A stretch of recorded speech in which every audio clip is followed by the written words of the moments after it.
If you hate a person, you hate something in him that is part of yourself. What isn't part of ourselves doesn't disturb us.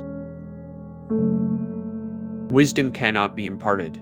Wisdom that a wise man attempts to impart always sounds like foolishness to someone else. Knowledge can be communicated, but not wisdom. One can find it, live it, do wonders through it, but one cannot communicate and teach it.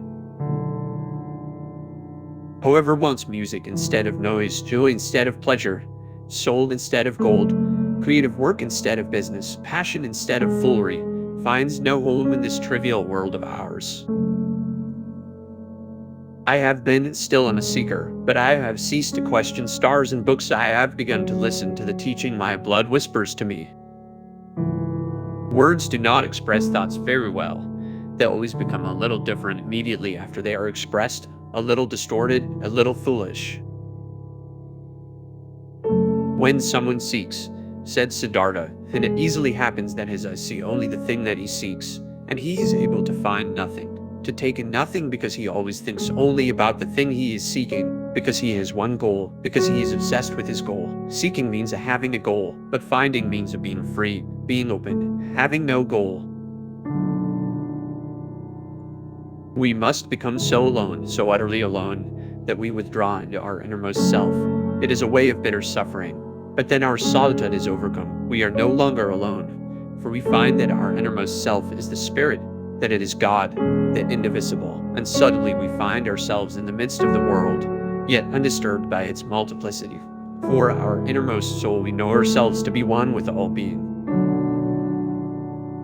We are sun and moon, dear friend, we are sea and land. It is not our purpose to become each other, it is to recognize each other, to learn to see the other and honor him for what he is, each the other's opposite and complement. It is not for me to judge another man's life.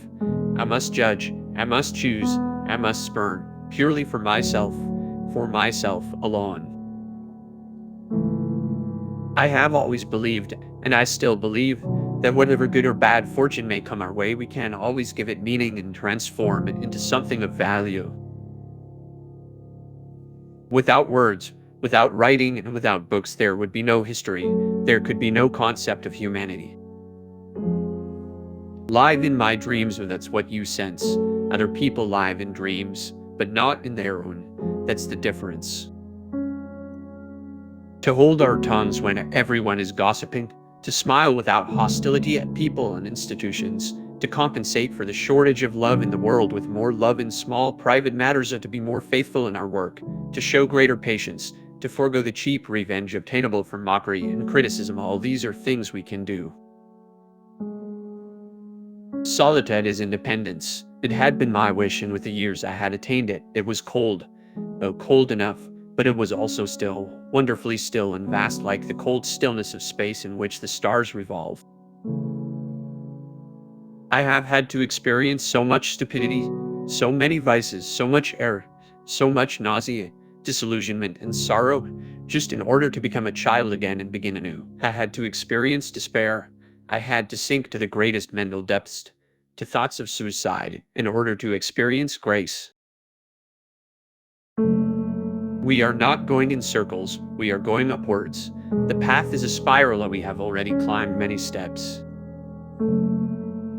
That is where my dearest and brightest dreams have ranged to here for the duration of a heartbeat, the universe and the totality of life in its mysterious, innate harmony. What could I say to you that would be of value, except that perhaps you seek too much, that as a result of your seeking you cannot find. There is no reality except the one contained within us. That is why so many people live such an unreal life. They take the images outside of them for reality and never allow the world within to assert itself. It may be important to great thinkers to examine the world, to explain and despise it, but I think it is only important to love the world, not to despise it, not for us to hate each other, but to be able to regard the world and ourselves and all beings with love, admiration,